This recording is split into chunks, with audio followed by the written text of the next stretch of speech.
सदाशिवसमारंभां शङ्कराचार्यमध्यमाम् अस्मदाचार्यपर्यन्तां वन्दे गुरुपरम्पराम्।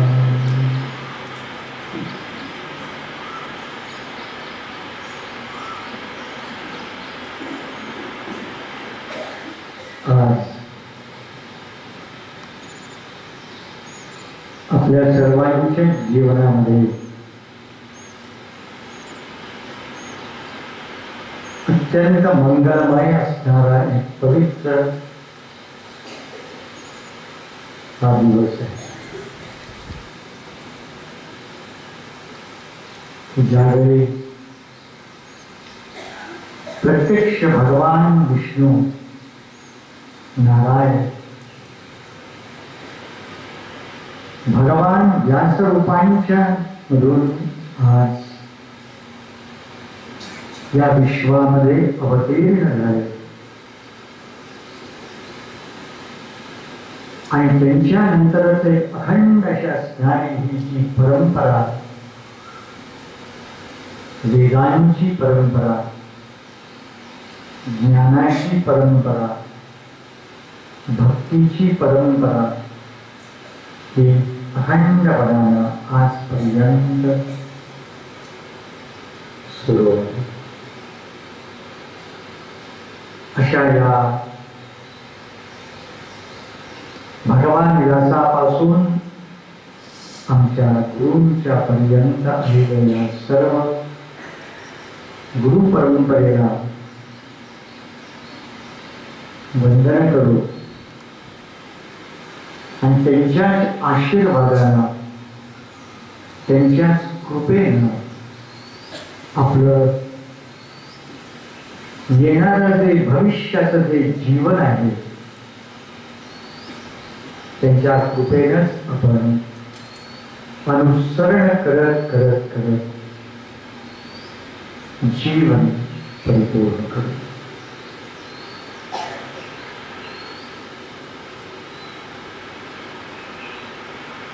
आज मला खूप चांगले काही विचार ऐकण्याचा योग आला.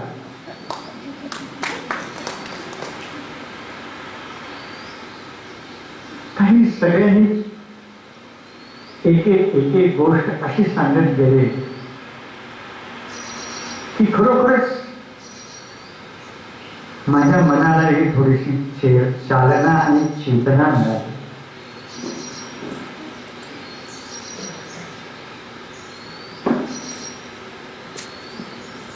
आणि त्यानुसार मला एक प्रसंग सांगणार आहे आणि माझं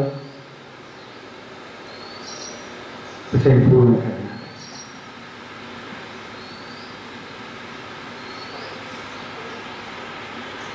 ते खूप सुंदर बोलले सगळेजण आज. त्यामुळे मलाही माझ्या जीवनामधला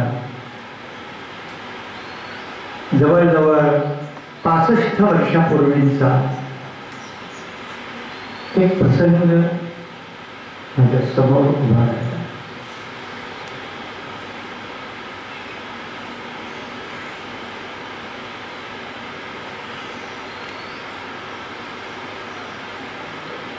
त्यावेळेला मी तुमच्यासारखाच कॉलेजमध्ये होतो. मला माहित होतं मला काय करायचं आहे ते. आणि ज्या क्षणाला मी पहिल्यांदा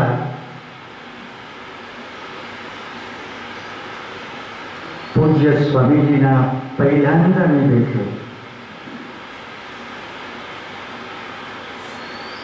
त्यावेळेला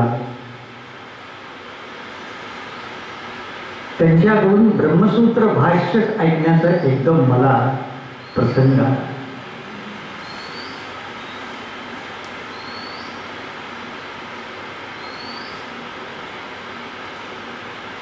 आणि सूत्रभाष्य आणि त्याच्याही अगोदर असलेला त्या सूत्रभाष्याला उपोद्घात करणारा एक प्रसिद्ध असणारा उपोद्घात भगवान भाष्यकारांनी लिहिला, तो आज सर्व जगामध्ये अध्यास भाष्य या प्रसिद्ध आहे. असा ऐकण्याचा मला प्रसंग पूज्य स्वामीजी सिद्धज्ञान कॉलेज मुंबईच्या लोकांना कदाचित माहीत असेल, महाराष्ट्रातलं एक अत्यंत जुनं आणि अतिशय फार महान असं असणारं ते महाविद्यालय सिद्धज्ञान कॉलेज. तिथे मी रोज पहाटे सकाळी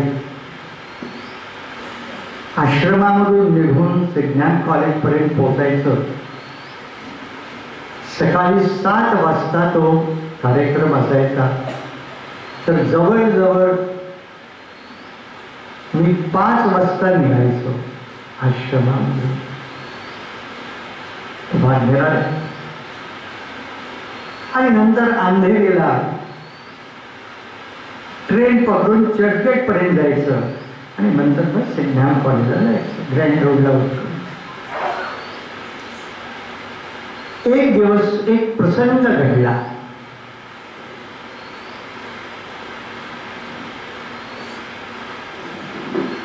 फार पूर्वी हा मी प्रसंग सांगितलेला होता. लोकलमध्ये बसलेलो होतो त्यावेळेला आणि इतक्या लवकर गर्दी नसायची त्यावेळेला लोकलमध्ये, पण त्यावेळेला गर्दी असायची. दूधवाले जे असायचे ते दूधवाल्याचे कॅन मोठमोठे आणि भाजीवाले मोठमोठ्या टोप्या घेऊन ते इकडून तिकडून इकडं जायचे. हे मी रोज पाहत होतो. त्यापैकी एक दिवस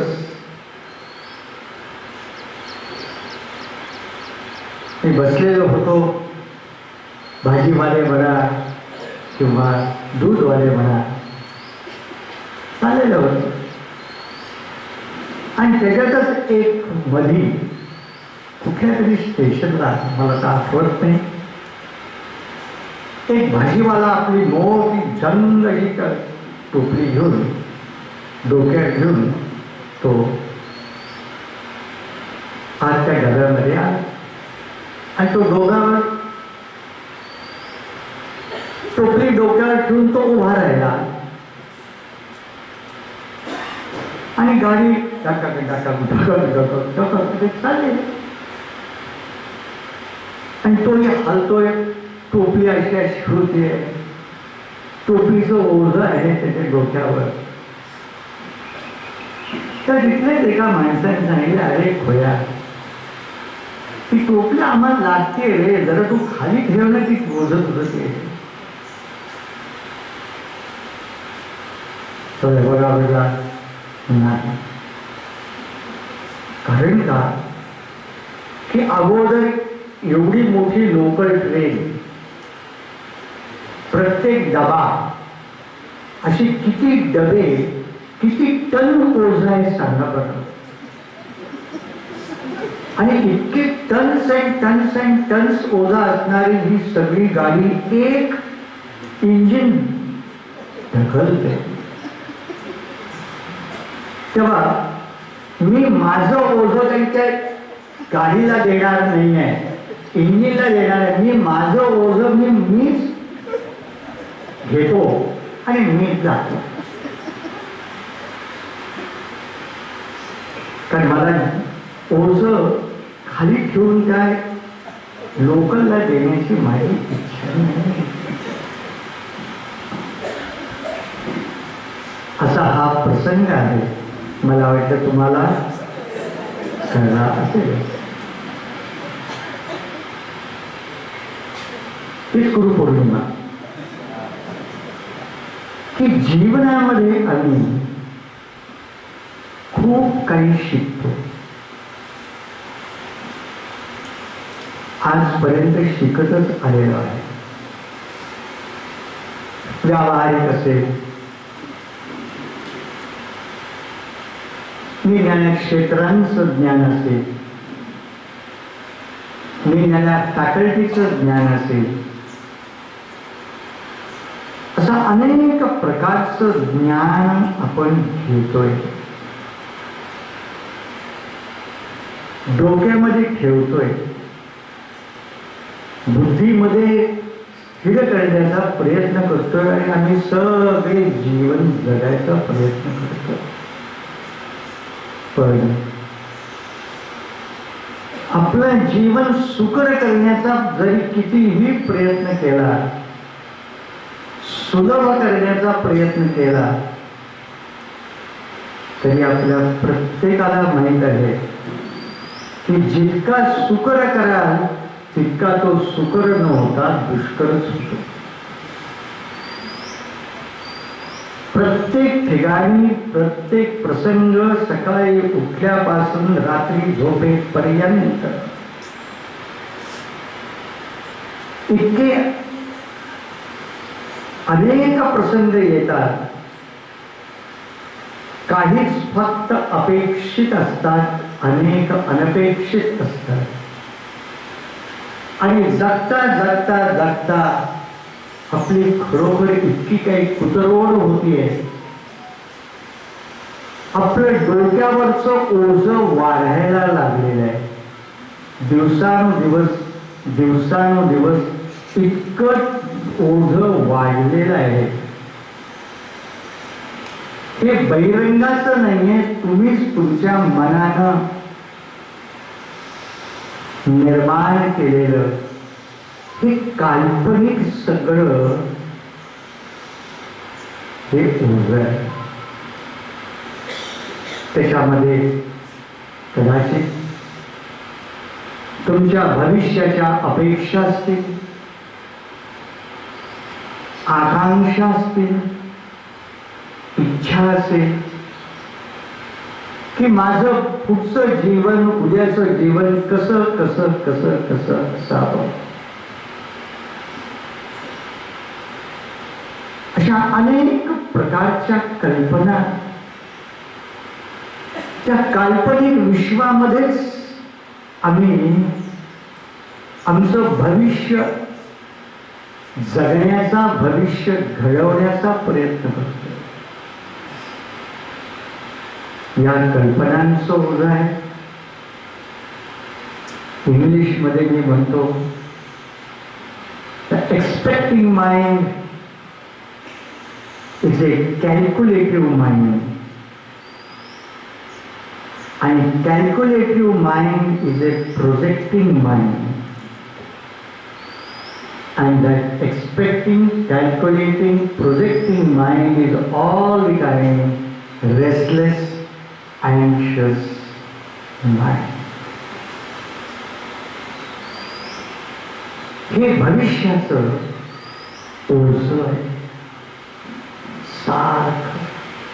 आणि त्याच कल्पनांच्या कप्प्यांमधून मी आजचा दिवस संपवतो आणि उद्याचा दिवस तसा यावा म्हणून मी अपेक्षा करून मी सुरुवात करतो. हे एक ओझं आहे. दुसरं ओझं जर असेल तर जगता जगता सरळ जगत नाहीये. अनुभवताना हे अनुभव प्रसंग हे सगळे निमित्त मात्र आहे. परंतु आमच्या आत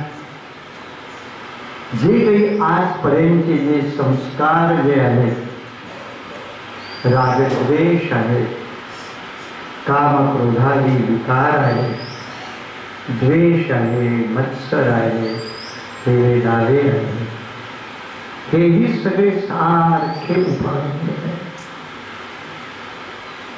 हेही माझ्या मनामध्ये ताण तणाव निर्माण करत आहे. हेच माझ्या मनामध्ये इतकं काही ओझं आहे, ते बोचकं जसं असतं गाठोडं तसं वाढतंय.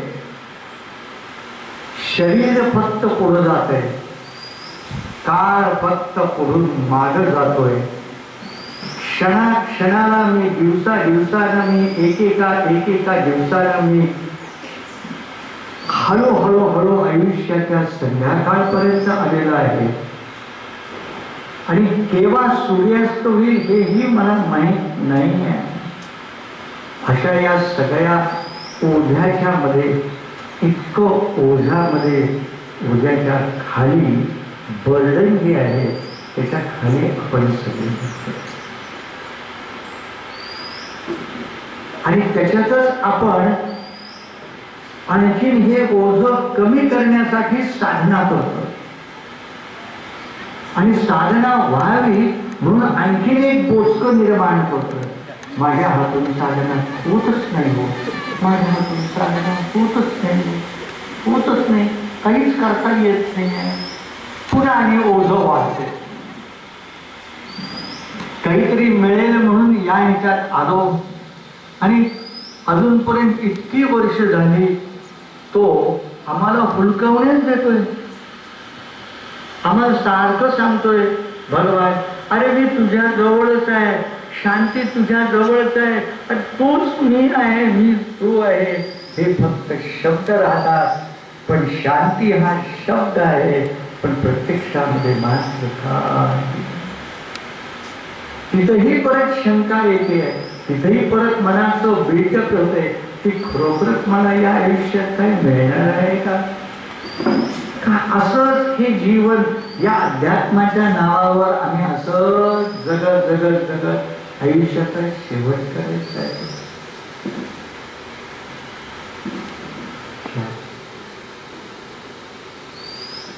काहीही करायचं.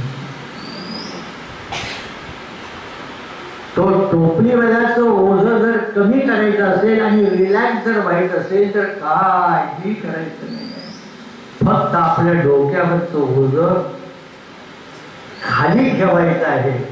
आणि खाली ठेवलं की तुमचंही ओझं काय 60 किलो 70 किलो 80 किलो 90 किलो म्हणजे टोपलीचं सुद्धा 50-60 किलोचं ओझं सर्व ती लोकल ट्रेन वाहते नेहमी आहे. मग सगळं जर ओझं ती जर नेत असेल तर मी माझं ओझं माझ्या डोक्यावर ठेवा कशासाठी, खाली ठेवा. हेच सर्व शास्त्राला सांगितलं. काही करता येईल. तुमचं डोक्यावरचं ओझं कमी जर करायचं असेल तर हे ओझं कुठंतरी ठेवलं पाहिजे. कुणाला तरी दिलं पाहिजे, कुणा तरी ठेवलं पाहिजे.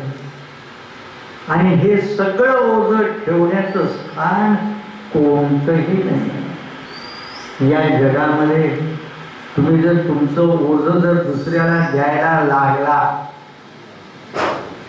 तर दुसऱ्या दिवशी तुमच्या जवळ ती व्यक्ती येणार नाही. अमेरिकन लाईफस्टाईल जे आहे ना, जे राहिले अमेरिकेमध्ये, I should not become a nuisance to anyone. You become nuisance to yourself.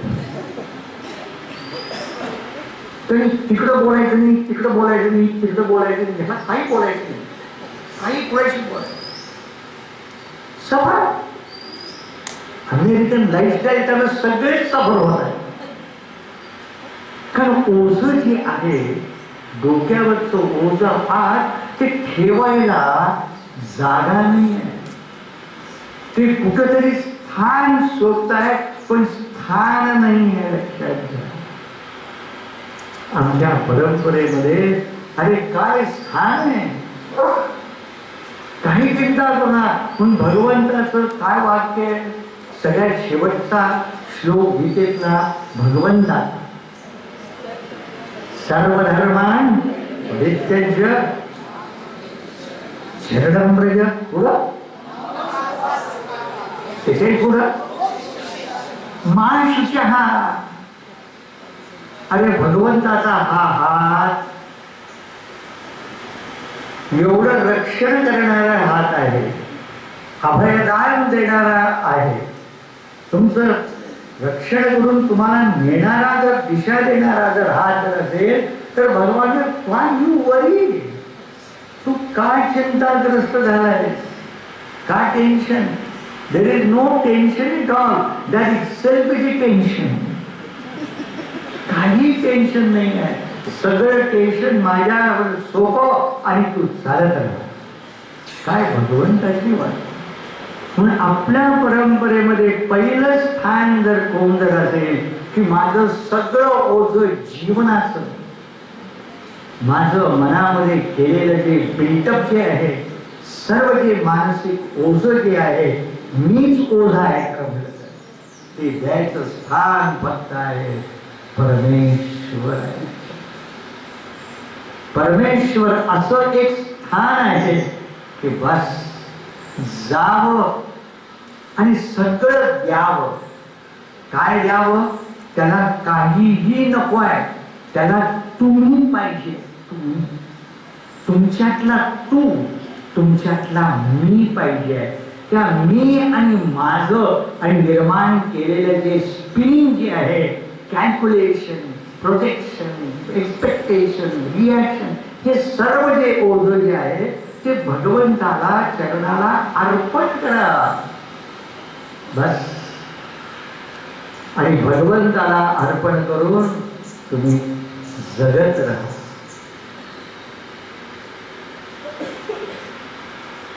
निर्धास्त बनानं, Nishank बनानं, खरोखर चिंता रहित बनानं जगत राहायचं. Don't enjoy the results of actions, better enjoy the process of action itself. मगाशी फार सुंदर सांगितलं. त्यावेळी जीवनातला खरा आनंद जर पाहिजे असेल, खरा जर उत्साह जर पाहिजे असेल, खरा जर एक मनाची एक उमेद जर पाहिजे असेल, एक कम्प्लीट रिलॅक्स मन पाहिजे असेल, फक्त जीवन जगायचं. जीवन जगत राहा. कसं? जशी नदी अखंडपणानं वाहती आहे, ती प्लॅन करत नाहीये, ती फक्त वाहत राहते, मार्ग काढत राहते. येणारे अडथळे हळूहळू हळूहळू येणारे मात करते आणि हळूहळू पुढं पुढं पुढं पुढं.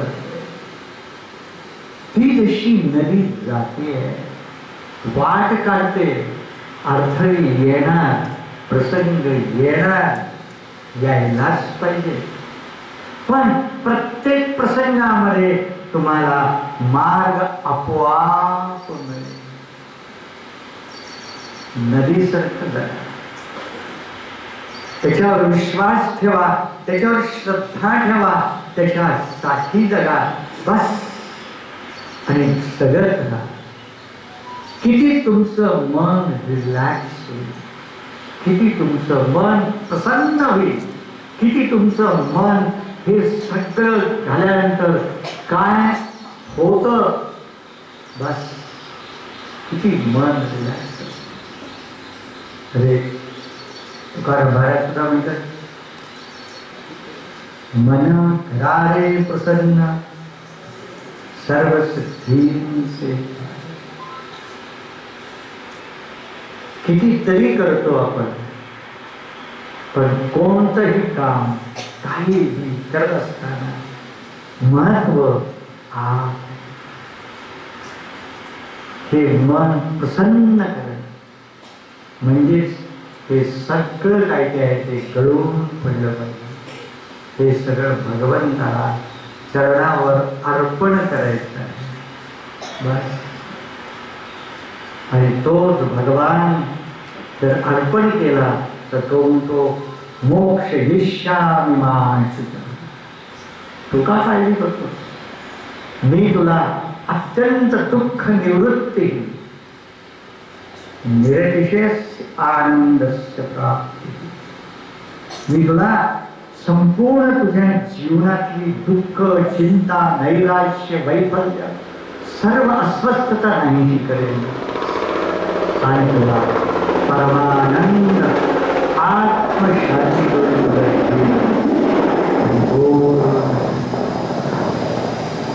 हेच भगवंताचे शब्द आहेत नव्हे, हेच गुरु परंपरेचे शब्द आहेत. ही गुरु परंपरा जर काय करत असेल, काय ही करत नाही. बस नका करू काही, संत संग धरा पूर्वीचा दोरा. तद्विद्य प्रणिपातेन परिप्रश्नेन सेवया उपदेक्षन्ति ते ज्ञानं ज्ञानिनः सत्पदम्. हे सर्व परंपरेचं, सर्व शास्त्राचं, सर्व उपदेश ते आपल्या जवळच आहे, फक्त तो शोधायचा. Drop it. मी परवा शब्द वापरला, drop it, drop it, drop it. काय ड्रॉप करा? तुम्ही मला ड्रॉप करू नका, मी तुला ड्रॉप करत नाही. ड्रॉप जर करायचं असेल तुमच्या हातलं, ड्रॉप इट, ड्रॉप इट. शेवटी राहील तो अहम, तोही ड्रॉप इट. आणि हा फक्त समर्पण भाव त्यावेळेला होईल एकतानता, तन्मयता, तल्लीनता, तद्रूपता प्राप्त होईल. आणि राहील की फक्त शांतोहम, आनंदोहम, धन्योहम, धन्योहम, धन्योहम.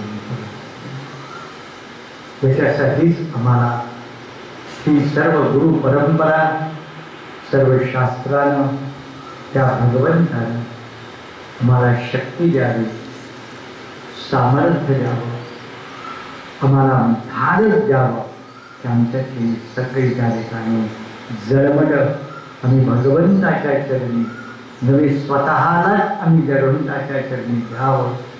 आणि या संसारामधून मुक्त होत एक मुक्तीचा जो परमोच्च आनंदाची अनुभूती जीवनामध्ये मिळाली. नंदती नंदती नंदती यस्य ब्रह्मणि रमते चित्त. बस असं जीवन त्याने करावं, हीच मी भगवंताच्या चरणी या गुरु परंपरेला संपूर्णपणे प्रार्थना करतो. सर्वांना शुभेच्छा, सर्वांना आशीर्वाद देऊन माझ्या विराम करतो. हो.